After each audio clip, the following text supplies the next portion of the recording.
Chanakya online class में आप लोग का स्वागत है। मैं आर के सर।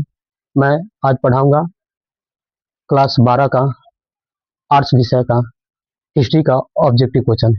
जो ऑब्जेक्टिव क्वेश्चन 2027 एग्जाम के लिए, बिहार बोर्ड एग्जाम के लिए बहुत ही इंपॉर्टेंट है। देख सकते हैं स्क्रीन पर जो है लगा दिए हैं, इसका वॉलपेपर जो है।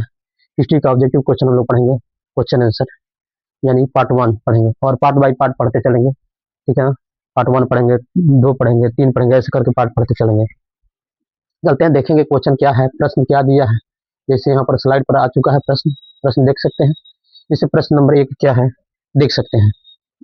जैसे प्रश्न नंबर 1 है, कहता है प्रश्न नंबर 1, मानव द्वारा सर्वप्रथम किस धातु का उपयोग किया गया। तो मानव द्वारा किस धातु का उपयोग किया गया, कहता है विकल्प में लोहा का उपयोग किया गया या तांबा का उपयोग किया गया, चांदी का या कांस्य का। तो हम लोग जानते हैं सबसे पहले मानव द्वारा तांबा का ही प्रयोग किया गया था, यानी ऑप्शन नंबर बी सही हो जाएगा। दूसरा नंबर प्रश्न हम लोग देखेंगे, 2 नंबर प्रश्न, सोतुघई नामक हड़प्पा स्थल कहाँ स्थित है। कहता है कि पंजाब में स्थित है, गुजरात में स्थित है, राजस्थान में स्थित है या अफगानिस्तान में स्थित है। तो हमको मालूम होना चाहिए, यानी अफगानिस्तान में स्थित है, यानी दूसरे देश में स्थित है।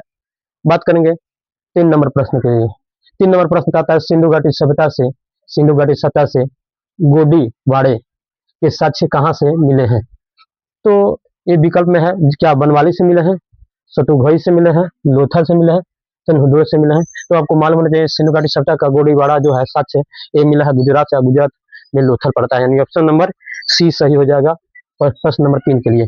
आगे चलेंगे, प्रश्न नंबर 4 देखेंगे। प्रश्न नंबर 4 क्या है, प्रश्न नंबर 4 सामने आ चुका है। प्रश्न नंबर 4 देखेंगे, कहता है मेसोपोटामिया लेख में मेलुहा किसे कहा गया है। मेसोपोटामिया लेख में मेलुहा किसे कहा गया है। 1 नंबर ऑप्शन में कह रहा है, एक में कह रहा है बहरीन को कहा गया है, दूसरा में ओमान को कहा गया है, या मिस्र को कहा गया, या हड़प्पाई क्षेत्र को कहा गया है। तो आपको याद रहना चाहिए मेसोपोटामिया लेख में मेलुहा किसे कहा गया है, तो हड़प्पाई क्षेत्र को कहा गया, यानी ऑप्शन नंबर डी जो है सही हो जाएगा 4 नंबर प्रश्न के लिए। आगे चलेंगे, प्रश्न नंबर 5 देखेंगे। कहता है फयांस से बने लघु पात्र, पात्र मतलब होता है बर्तन, जो संभवतः सुगंधित द्रव्यों के पात्रों के रूप में प्रयुक्त होते थे, ये कहाँ से मिले हुए हैं, ये कहाँ से मिले हुए हैं। यानी हम देख सकते हैं प्रश्न नंबर 5, यानी कह रहा है कि हड़प्पा से मिला है, मोहनजोदड़ो से मिला है, कालीबंगन से मिला है, या कहता है ऑप्शन नंबर ए और बी दोनों सही है, यानी हड़प्पा और मोहनजोदड़ो दोनों हो जाएगा। तो हाँ, हड़प्पा और मोहनजोदड़ो दोनों से जगह से मिला था, इसलिए ऑप्शन नंबर डी सही हो जाएगा। नेक्स्ट प्रश्न देखेंगे, 5 नंबर प्रश्न हो गया। 6 नंबर प्रश्न पर चलेंगे। 6 नंबर प्रश्न क्या दिया है, 6 नंबर प्रश्न आपकी स्लाइड पर आ चुका है, देखेंगे 6 नंबर प्रश्न। जैसे 6 नंबर प्रश्न को देखेंगे, 6 नंबर प्रश्न क्या दिया है। जैसे कहता है 6 नंबर प्रश्न कह रहा है M.R. राव द्वारा लोथल में खुदाई का आरंभ कब हुआ, यानी इनके द्वारा खुदाई का कार्य कब किया गया लोथल में, M.R. राव द्वारा। तो आपको याद रहना चाहिए, यानी ऑप्शन नंबर ए कह रहा है सही है, 1921 या 1925 या 1946 या 1955। तो आपको याद रहना चाहिए कि लोथल का जो खुदाई का आरंभ यानी M.R. राव द्वारा कब किया गया था, तो 1955 में, यानी ऑप्शन नंबर डी सही हो जाएगा।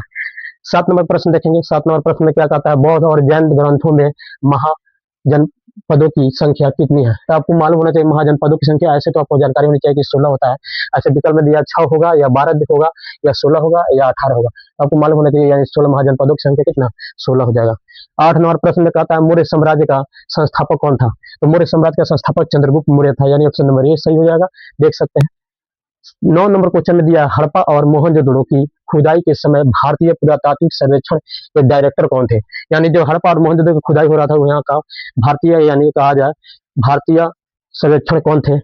विकल्प में कहता है कनिंघम थे, R.E.M. व्हीलर थे, या S.R. राव थे, या जॉन मार्शल थे। तो आपको याद रखना है, यानी 9 नंबर प्रश्न यानी हो जाएगा आपका डी नंबर ऑप्शन हो जाएगा, यानी जॉन मार्शल हो जाएगा। नेक्स्ट प्रश्न देखेंगे, प्रश्न नंबर 10 को देखेंगे। प्रश्न नंबर 10 क्या दिया है, 10 नंबर प्रश्न को देखेंगे।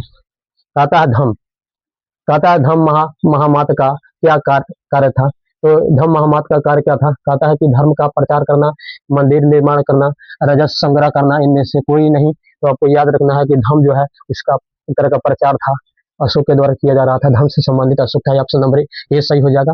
11 नंबर प्रश्न चलते, कहता हरिसेन ने प्रयाग प्रस्ती अभिलेख में किस शासक की प्रशंसा की है। तो हरिसेन ने प्रयाग प्रस्ती में यानी समुद्रगुप्त के बारे में बात किया है, यानी ऑप्शन नंबर 20 सही हो जाएगा। 11 नंबर क्वेश्चन के लिए ऑप्शन नंबर 20 सही हो जाएगा। बात करते हैं 12 नंबर क्वेश्चन के लिए। गौतमीपुत्र सतकर्णी का संबंध किस राजवंश से था, यानी सतकर्णी किस राजवंश से थी, यानी सतवाहन या कुषाण या कर्णवंश या शुंग वंश। तो आपको याद रखना है कि गौतमीपुत्र सतकर्णी यानी सतवाहन वंश से संबंधित, यानी ऑप्शन नंबर ए सही हो जाएगा। 13 नंबर प्रश्न देखेंगे। 13 नंबर प्रश्न को देखेंगे। 13 नंबर प्रश्न सामने आ चुका है स्लाइड में, देख सकते हैं। 13 नंबर प्रश्न कहता है तमिल संगम साहित्य में बेलार किसे कहा जाता था, यानी अगर तमिल संगम साहित्य में अगर देखा जाए तो बेलार किसे कहा जाता था, तो बड़े से जमींदार और कृषक वर्ग को ही कहा जाता था, यानी बेलार, यानी ऑप्शन नंबर बी सही हो जाएगा 13 नंबर प्रश्न के लिए। 14 नंबर प्रश्न में कह रहा है कि शिल्प उत्पादकों यानी कपड़ा बुनने वाले और व्यापारियों के संघ को क्या कहा जाता था, तो दोनों को यानी कहा जाता था, यानी श्रेणी कहा जाता था, या सरथवाह या सेठी, या इनमें से कोई नहीं, तो आपको याद रखना है कि श्रेणी कहा जाता था। ऑप्शन नंबर ए सही हो जाएगा।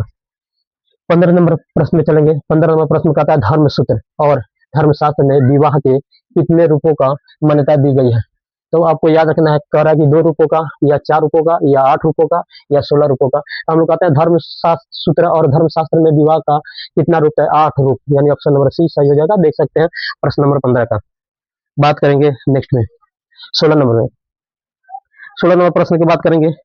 16 नंबर में कहता है चीनी या तीर्थ यात्री हैंसांग कब भारत आया था, तो चीनी यात्री हैंसांग भारत आया था 630 ईसा पूर्व में, यानी कहा जाता है, यानी शताब्दी में पूछा जाए, इसको शताब्दी बदलेंगे तो क्या 7वीं शताब्दी हो जाएगा, यानी कह सकते हैं ऑप्शन नंबर सी सही हो जाएगा 16 नंबर प्रश्न के लिए। आगे बात करेंगे प्रश्न नंबर 17 देखेंगे। 20 तक आज प्रश्न देखना है हमको। 17 नंबर प्रश्न में क्या दिया है, 17 नंबर प्रश्न में कहता है ऋग्वेद का संकलन कब हुआ, कहता है कि 2000 से लेकर 1500 ईसा पूर्व, या कहता है 1000 से 500, या कहता है 1500 से 1000 ईसा पूर्व, या 500 से 100 ईसा पूर्व। तो आपको याद होना चाहिए कि ऋग्वेद का संकलन जो है 1500 से लेकर 1000 ईसा पूर्व तक, यानी ऑप्शन नंबर 20 सही हो जाएगा। नेक्स्ट प्रश्न में चलते हैं। प्रश्न नंबर देखेंगे 18 प्रश्न देखेंगे आज। प्रश्न मात्र 20 तक देखेंगे, आगे फिर देखा जाएगा आगे नेक्स्ट वीडियो में।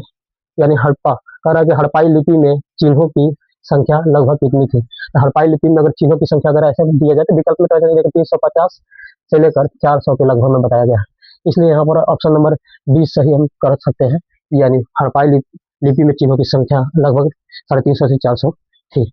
19 नंबर प्रश्न में कहा था उज्जैनी किस महाजनपद की राजधानी थी, तो उज्जैनी जो राजधानी थी कह रहा है कि चेदी की वतस की या अवंती की या मत्स्य की। आपको याद रखना है अवंती की राजधानी उज्जैनी राजधानी थी। आगे बात करेंगे, यानी कुषाण शासक अपने नाम के आगे कौन सी उपाधि लगाते थे, तो कुषाण शासक अपने नाम के आगे यानी देवपुत्र लगाते थे, ऑप्शन नंबर यानी ये ऑप्शन नंबर ये सही हो जाएगा। वीडियो को यहीं पर रोकते हैं, लंबा वीडियो हो जाएगा, इसलिए नेक्स्ट वीडियो में हम मिलते हैं 21 नंबर क्वेश्चन को लेकर। वीडियो को यहीं पर समाप्त करते हैं। तो वीडियो आपको अच्छा लगे तो वीडियो को शेयर जरूर करें, चैनल को सब्सक्राइब करें, वीडियो को लाइक करें।